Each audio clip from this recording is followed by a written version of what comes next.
Brady, I don't know if you heard, but Kalani was talking about how this year the emotions and the things have been heightened just because of everything. Talked about the prayer and the situation with Boise and having that moment and moments with other teams. What's that been like as a player, as far as the emotional side of all of the ups and downs? We've talked about it a lot, but just has it really heightened, each of those moments for you guys? Yeah, I think definitely. Some seasons, especially in the past, when you get in this grind, you're more focused on your body hurting and it's a grind. Practice is a grind. But I think this year you just don't take anything for granted. You realize that it can be taken away from you so quick. So I think we're enjoying it way more than any other year, and just to be able to play each game, we're just so grateful for that game. Because you see every week games getting canceled. So each week we're like, we really want to play, and when we actually do, it's just it's amazing. Okay, good question from Tad Walsh and then Jake Hatch.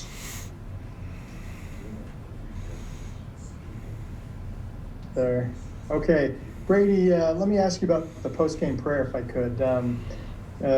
Did you participate, and if so, what was said, and what does it mean to you to kneel with that many guys after a game and have a prayer like that?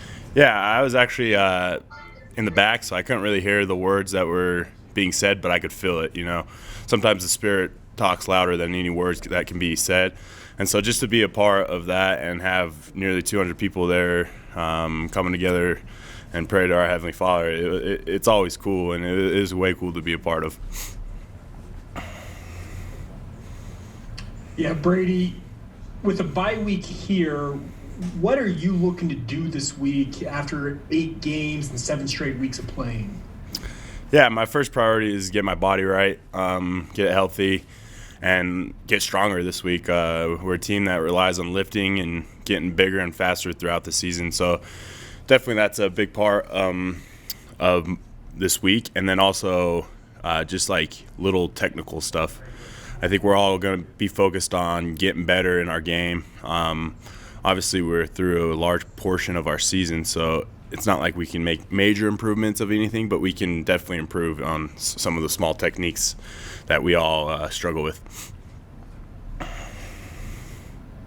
All right, let's take a question from Jay Drew and then Mitch Harper. Brady, kind of a big picture question. Was there a moment maybe during that 2018 season when Jeff Grimes, Aaron Roderick came aboard where you kind of said, this thing's on track, we're going to be good someday? Was there kind of a time where you thought this is going to work? Yeah, I mean, those last 2 seasons, there's a lot of ups and downs, but one that really sticks out to me is the Wisconsin game.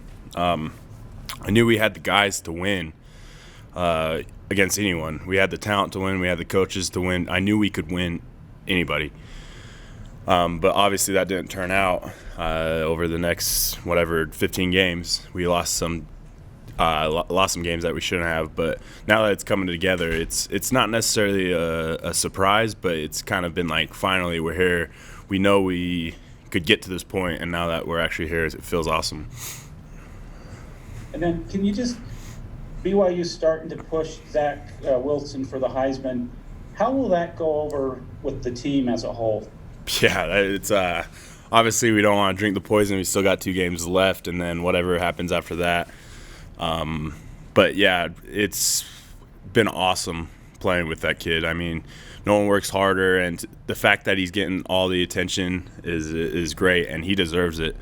And as an offensive lineman, there's nothing better than your QB getting that hype and getting that love and playing as well as he's playing. So it's been great. Brady, identity and consistency were some terms in the preseason that were kind of thrown around coming into this year. Now that you guys are 8-0, top 10 ranking, how would you maybe describe the identity of this offense to this point? Yeah, I think we're just Grimey always says it. We're reliable and violent. That's what we try to do every week. We try to be the most reliable team out there and also the most violent team out there. And I think that's a huge part of our success. A lot of teams you see, they're really reliable, but they may lack the violent part, or some teams are really violent, but they lack the reliable part. So the fact that we have both right now is a huge contributor to our success. Great, let's take another question from Jared Lloyd and then Jake Hatch. Brady, I was looking at the red zone numbers this morning and just the difference that a year makes as far as you guys have, how you guys have done that. I know that was a huge emphasis during the offseason to work on that. How rewarding has it been to be so much better in that area? Yeah, so rewarding. I mean, it was just sometimes so frustrating last year. We would have a 70-yard drive and then we would stall, or a long 10-play drive and then we would stall.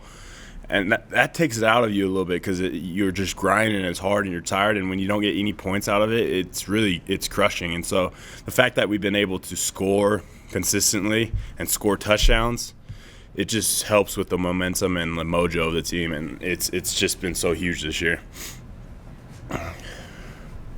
Brady, Coach Mateos has been going to bat for you all year long with regards to the Outland Trophy. What were your thoughts on finally being added to that watch list? Yeah, it's awesome. I mean, I'd go for bat for that guy too. You know, we just a tight group in the O-line, and we love our coach. And obviously, I wasn't paying too much attention to that. I'm grateful that they did, obviously, but I can't really control that. That's not really what I can control. All I can control is my play on the field. And so that's what I've been more focused on throughout that whole process than anything else. And then real quickly, I wanted to ask you, in terms of you looking ahead towards the NFL, what has been the feedback you've gotten from scouts on what you need to work on as a collegiate player before making that jump? Obviously, there's a lot I can work on that I get from everywhere. You know, I can be better with my hands, always can be better with my hands, better with my feet, better finisher, better run blocker. There's just a lot of things technically and like in the physical aspect of the game that I can improve. I feel like I've made a good jump this year from the previous years, and I'm getting better. But there's always so much to improve as well. Okay, we'll take a final question from Todd Walsh. Brady, I'm a religion reporter. That's why I'm asking about prayer. Could you just talk about the role of prayer maybe in your life and your efforts as a football player in your football career? Yeah, I mean, prayer is a huge aspect of my life. I always tend to set, 3 or 4 goals a year that I'm trying to accomplish. And one of my goals always involves like football, let's say. And so I'm always praying to ask God to help me with that goal, to continue to strive to reach it and always to keep it in my mind. And so, yeah, it's huge. Just to keep a close relationship with our Heavenly Father, it's big for me, and just try to keep a good perspective on everything, because sometimes you get so caught up with, I didn't play good or I played really good. But sometimes in life, football is important, but there's also bigger things in life than just football.